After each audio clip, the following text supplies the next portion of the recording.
ہمارا نعرہ کوئی شخصیت نہیں ہوگی. اس تحریک میں کبھی اقرار الحسن زندہ باد کا نعرہ نہیں لگے گا. اس میں صرف پاکستان زندہ باد کا نعرہ لگے گا. اس تحریک میں کبھی کوئی پیرا شوٹر نہیں ہوگا. کوئی خوشامد کا، کسی طرح کا چاپلوسی کا کوئی سلسلہ، کوئی وفاداری ثابت کر کے آگے نہیں آئے گا. جو شخص یونین کونسل کے پریزیڈنٹ کا الیکشن لڑے گا، صرف اسی کا یہ استحقاق ہوگا کہ وہ مرکز کا چیئرمین منتخب ہو سکتا ہو. کسی طرح سے کوئی پیرا شوٹر جو ہے وہ اندر داخل نہیں ہو سکے گا. پھر سب سے بنیادی بات، یہ تحریک پاکستان میں گالم گلوچ، بد تہذیبی، نفرت، جھوٹے الزامات، انشاءاللہ ان کے خاتمے کی جد و جہد کرے گی، اور وہ جد و جہد آپ کو ہوتی ہوئی نظر آئے گی، اور اس کا انشاءاللہ العزیز آپ کو نتیجہ برآمد ہوتا ہوا دکھائی دے گا. اور اب اس سے پہلے کہ ہم سوالات کی جانب، بس آخری بات کہ پاکستان کے جو مسائل ہیں جن کی آپ اور ہم روزانہ کی بنیاد پر بات کرتے ہیں، میں یہ سمجھتا ہوں کہ اسٹیبلشمنٹ کی غیر آئینی مداخلت پاکستان کا سب سے بڑا مسئلہ ہے. میں یہ سمجھتا ہوں کہ جمہوری حکومتوں کا، جنہیں بہرحال چلیے چونکہ لوگوں نے ووٹ دے کر منتخب کیا ہوتا ہے، ان کا جو تسلسل کا نہ ہونا ہے وہ پاکستان کا ایک بہت بڑا مسئلہ ہے. لیکن اس مسئلے کا حل بھی یہی ہے کہ ہم آمریت کے مقابلے میں سیاسی آمریت کو لانے کی بجائے ادارے کے مقابلے میں سب مل کر ایک جمہوری سیاسی ادارہ قائم کرنے کی کوشش کریں. ہم نظام کے مقابلے میں شخصیات کی لڑائی لڑنے کی بجائے نظام کو تبدیل کرنے کی لڑائی لڑیں، نظریے کی لڑائی لڑیں.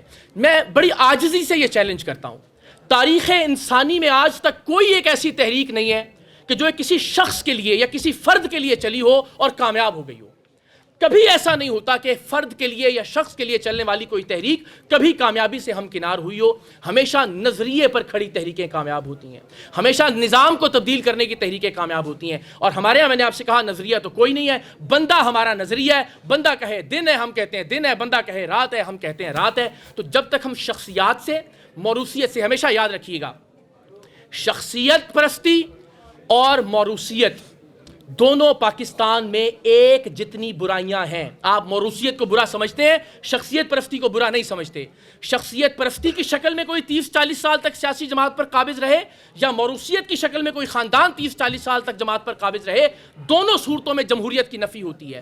دونوں صورتوں میں جمہوریت کے اصولوں کے منافی ہے کہ کوئی شخص قابض رہے کسی سیاسی جماعت کے اوپر یا کوئی خاندان قابض رہے. تو جب انشاءاللہ اس تحریک کے نتیجے میں، اور یہ کوئی دہائیوں کا پروجیکٹ نہیں ہے، انشاءاللہ ہفتوں میں اور مہینوں میں آپ کو یہ سیاسی تحریک اللہ کی مہربانی سے، پروردگار دو عالم کے فضل سے انشاءاللہ ایک پاکستان کی صحیح معنوں میں پہلی حقیقی قومی عوامی جمہوری جماعت میں تبدیل ہوتی ہوئی دکھائی دے گی. انشاءاللہ پاکستان کے لوگ جس کے مالک اور مختار ہوں گے، پاکستان کے مڈل کلاس کے نوجوانوں کے پاس جس کا اختیار ہوگا، اور اس کے نتیجے میں انشاءاللہ پاکستان کے عام لوگ، پاکستان کے مڈل کلاس نوجوان انشاءاللہ آگے آئیں گے. اور جتنے مسائل ہیں پاکستان کے، چاہے بلوچستان کا مسئلہ ہے، چاہے طالبان کا ایشو ہے، چاہے دہشت گردی ہے، مہنگائی ہے، بے روزگاری ہے، ناانصافی ہے، لا قانونیت ہے، میں یہ سمجھتا ہوں کہ ان سارے مسائل کا حل پاکستان میں ایک نئی سیاسی جمہوری جماعت کے قیام میں ہے. اس لیے کہ یہ سب مسائل تب حل ہوں گے جب آپ کا سسٹم ٹھیک کام کرنے لگے گا، جب نظام ٹھیک کام کرنے لگے گا. اور سسٹم کب ٹھیک کام کرے گا؟ جب سسٹم کو چلانے والے ٹھیک لوگ آگے لائے جائیں گے. اور ٹھیک لوگ کب آگے لائے جائیں گے؟ جب آپ لوگوں کو آگے لانے کے لیے شفافیت کا، میرٹ کا اور جمہوریت کا ایک نظام اپنائیں گے، جس کے ذریعے آرگینک لیڈرز، فطری لیڈرز جنہیں اللہ نے لیڈرشپ کی صلاحیت دی ہے، وہ میرٹ کی بنیاد پر، قابلیت کی بنیاد پر اور صلاحیت کی بنیاد پر انشاءاللہ العزیز آگے آئیں گے. چاپلوسی کی بنیاد پر نہیں، وفاداری کی بنیاد پر نہیں، خوشامد کی بنیاد پر نہیں، اور رشتہ داری کی بنیاد پر نہیں. تو انشاءاللہ اس تحریک کا ہم آغاز کر رہے ہیں، اور مجھے یقین ہے تھوڑا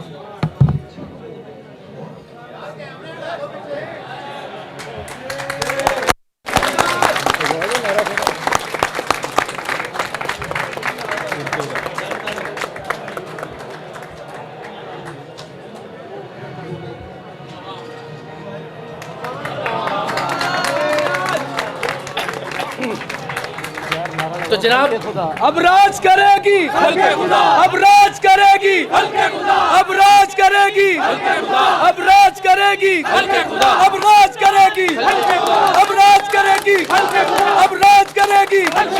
پاکستان زندہ باد. تو جناب یہ چونکہ جمہوریت کا جو مطلب ہے وہی عوام راج ہے. ہم نے اس ملک میں آج تک فوجی راج دیکھا، ہم نے اس ملک میں گورنر راج دیکھا, بھٹو راج دیکھا, خان راج دیکھا, اب سے انشاءاللہ عوام راج کا آغاز ہوگا. اس تحریک کا نام ہے پاکستان عوام راج تحریک. وہ یہ کہ جماعت اسلامی بھی ایک جمہوری جماعت ہے, تو کیوں نہ ہم سارے جماعت اسلامی کو, اچھا اس میں 2-3 درخواستیں ہیں. ایک تو یہ کہ جماعت اسلامی کا جو ایک پرسیپشن ہے, جو چیلنج ہے, غلط ہے یا درست ہے, ابھی اس پر ڈیبیٹ نہیں ہے, وہ یہ کہ شاید وہ ایک خاص نقطۂ نظر کو ریپرزینٹ کرتی ہے. تو اس میں بہت سارے لوگوں کو یہ لگتا ہے کہ شاید وہ ایک نقطۂ نظر کی ایک مکتبہ فکر کی جماعت ہے. اور یہ ضروری نہیں ہے کہ اگر ایک جمہوری جماعت ہے تو سارا ملک اسی میں شامل ہو جائے. یہ بھی جمہوریت کے منافی ہے. جمہوریت کی اصل روح یہ ہے کہ لوگوں کے پاس 2-3-4 جمہوری آپشنز ہوں اور ان میں سے کوئی ایک آپشن جو ہے وہ لوگ منتخب کریں. تو اس میں کوئی شک نہیں ہے جماعت اسلامی میں جمہوریت ہے, لیکن اس کے چیلنج بہت سارے ہیں. ایک تو یہ کہ ظاہر ہے وہ اس طرح سے ہارڈ کور الیکٹورل پالیٹکس, تربیت کے پہ زیادہ فوکس ہے, دینی معاملات پہ زیادہ فوکس ہے, لوگوں کا پرسیپشن جو ہے. تو ہمیں مرکز میں ایک سینٹرل قوت یا پارٹی کی ضرورت ہے جس میں تمام مکاتب فکر کے لوگ, تمام مذاہب کے لوگ, تمام نقطۂ نظر کے لوگ جو ہیں وہ آسانی سے داخل ہو سکیں اور شامل ہوں. اچھا انہوں نے کہا جی نظام انصاف کے قیام کی کوشش کرنی چاہیے. درست فرمایا, درست نشاندہی ہے. انصاف ہوگا تو بہت سارے معاملات ٹھیک ہوں گے سر, لیکن وہ جد و جہد کریں گے کہ اس پلیٹ فارم سے, اس کے لیے کسی جگہ پر اکٹھے تو ہونا ہوگا نا آپ کو, کسی جگہ پہ ایک دوسرے کے ساتھ متحد ہونا ہوگا, منظم ہونا ہوگا. ہم اسی تحریک کی بات کر رہے ہیں کہ آپ اکٹھے ہوں, آپ اور ہم مل کے نظام انصاف کی جد و جہد کرتے ہیں. دوسری بات آپ نے کہی کہ ووٹ ہی چوری ہو جاتا ہے تو جد و جہد کا فائدہ کیا ہے. سر میری بڑی سادہ سی گزارش ہے کہ اگر یہ خدشہ موجود ہو کہ مسجد جانے سے آپ کی جوتی چوری ہو جاتی ہے تو مسجد جانا روک نہیں دیا جاتا, جد و جہد جاری رکھنا ہوتی ہے. اور ووٹ چوری روکنے کا طریقہ بھی میں آپ سے عرض کرتا ہوں. آپ کو لگتا ہے ووٹ چوری خالی اسٹیبلشمنٹ کرتی ہے, نہیں سر. فوجی ڈکٹیٹروں کے ساتھ ساتھ مل کے آپ کے یہ سیاسی ڈکٹیٹر بھی ووٹ چوری کرتے ہیں.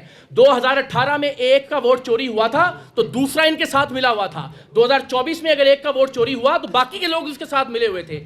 میں آپ سے یہ کہتا ہوں کہ بندوق والوں سے سامنا کرنے کی بجائے یا ان سے لڑائی یا بڑھ کے مارنے کی بجائے زیادہ بہتر ہے اپنے اس گھر کے آدمی کا گریبان پکڑیں جو واردات کرنے والوں کے ساتھ ملا ہوا ہوتا ہے, جو ان کے ساتھ مل کے بار بار ووٹ چوری کرواتا ہے, جو ماشاء اللہ لگنے پر مٹھائیاں تقسیم کرواتا ہے. آپ پہلے جو آپ کے اختیار میں نہیں, آپ کہتے ہیں نہیں جو ادھر بڑھ کے مارے, پہلے جو آپ کے اختیار میں اپنے گھر کو ٹھیک کرنا, کہ جو بار بار ان سے جا کے مل کے ان کو دعوت دیتے ہیں, اپنا ہاتھ باندھ کے حاضری اور لائن میں کھڑے ہوئے ہوتے ہیں کہ جناب آئیں, ہم تیار ہیں, ہمیں آپ حکومت لے کر آئیں اور ووٹ چوری کروائیں ہمارے ساتھ مل کر. آپ اپنے گھر کو ٹھیک کیجئے. آپ یقین جانیے جب آپ ادارے کے مقابلے میں ایک ادارہ قائم کر لیں گے تو آہستہ آہستہ یہ ڈومینز واضح ہونا شروع ہیں. لیٹس بی ویری آنیسٹ, ہمیں یہ لگتا ہے کہ یہ ٹرکی کے پرچم سے انسپائرڈ ایک پرچم ہے جس میں سرخ رنگ کا مطلب ہم سب جانتے ہیں, چاہے وہ کرج ہے, چاہے وہ جد و جہد ہے, چاہے وہ تبدیلی ہے, چاہے وہ پیشن ہے, چاہے وہ فائر ہے, اور جو اس میں پیلا رنگ ہے وہ یوتھ کی, وہ ہوپ کی اور وہ امید کی علامت ہے. تو یہ پرچم اس طرح سے, اور ہم اس میں سمجھتے ہیں کہ جو چاند تارہ ہے ظاہر اس سے ہماری اساس, ہماری بنیاد پاکستان کے پرچم سے اس کی مماثلت, اور ہماری, میں سمجھتا ہوں کہ ایک ایسے پاکستان کی ضرورت ہے کہ جو پروگریسو بھی ہو اور ساتھ ہی ساتھ اپنے اقدار سے جڑا ہوا بھی ہو, اپنی روایات سے جڑا ہوا بھی ہو. تو مجھے لگتا ہے کہ یہ پرچم جو ہے اس کی بہترین عکاسی کرتا ہے. لیکن میں گندل صاحب ایک منٹ, لیکن یہ پارٹی کا پرچم نہیں ہوگا لازمی طور پر. یہ فیصلہ پارٹی کے منتخب عہدیداران کا ہوگا کہ وہ کیا نام, کیا پرچم رکھتے ہیں, وہ اس وقت طے کیا جائے گا. دوسری جو آپ نے بات پوچھی, جو شخصیات, یہی تو پرابلم ہے بدقسمتی سے کہ جو فیکٹری ہے ان سیاسی آمروں کو نکالنے والی, اس فیکٹری کو آپ اور میں دھاوا بول کے بند نہیں کر سکتے. آپ کے اور میرے اختیار میں یہ نہیں ہے کہ بزور طاقت یا بزور بازو اس کو بند کیا جا سکے. ہم ایک آسان حل کی طرف کے ٹویٹر پر بیٹھ کے گالیاں دینے سے ہمیں لگتا ہے کہ نظام تبدیل ہو جائے گا. ہمیں لگتا ہے کہ سوشل میڈیا پہ برا بھلا کہیں گے اس نظام کو یا اس فیکٹری کو تو شاید وہ فیکٹری بند ہو جائے گی. اس کے لیے آپ کو نسبتاً ایک طویل اور صبر آزما جد و جہد کی ضرورت ہے, اور وہ یہی ہے کہ ادارے کے مقابلے میں شخصیات کو لانے کی بجائے ہم ادارے کے مقابلے میں ایک ادارہ قائم کرنے کی کوشش کریں, نظام کے مقابلے میں ایک نظام لانے کی کوشش کریں.